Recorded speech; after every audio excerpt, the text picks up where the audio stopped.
पाकिस्तान में anti आजादारी bill के खिलाफ दिल्ली में एहतजाज। शिया मुसलमानों ने किया पाकिस्तान के खिलाफ एहतजाज। जुमे के बाद पाकिस्तान एम्बेसी के बाहर हुआ एहतजाज के दौरान मौलाना कल्बे जवाद को हिरासत में लिया गया। बड़ी खबर आपको बता रहे हैं, ब्रेकिंग न्यूज इस वक्त आपकी टीवी स्क्रीन पर। पाकिस्तान में एंटी आजादारी बिल के खिलाफ दिल्ली में एहतजाज हुआ।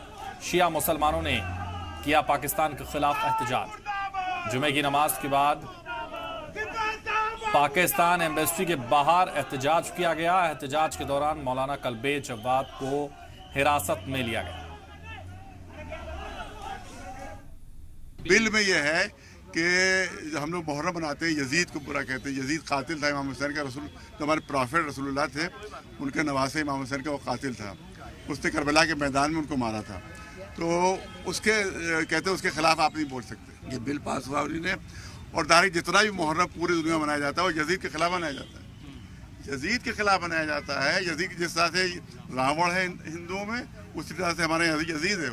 कोई डिफरेंस नहीं रावण में और यजीद में हमारे यहाँ कोई, क्योंकि रावण पर पाबंदी लगा दे साहब, रावण के आप पुतला नहीं फूंक सकते। रावण का आप जो बनाते हैं लीला में आप नहीं जला सकते। कोई पाबंदी लगा दे तो कोई कानून पाबंदी नहीं लगा सकता, क्योंकि जालिम था वो। इसी तरह से हमारे यहाँ यजीद है।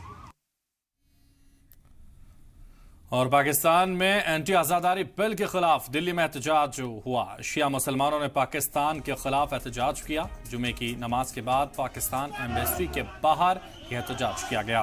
एहतजाज के दौरान मौलाना कल्बे जवाद को हिरासत में भी लिया गया।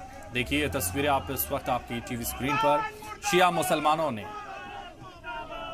भी इसका मजम्मत की है। जुमे की नमाज के बाद पाकिस्तान एम्बेसी के बाहर एहतजाज किया गया है।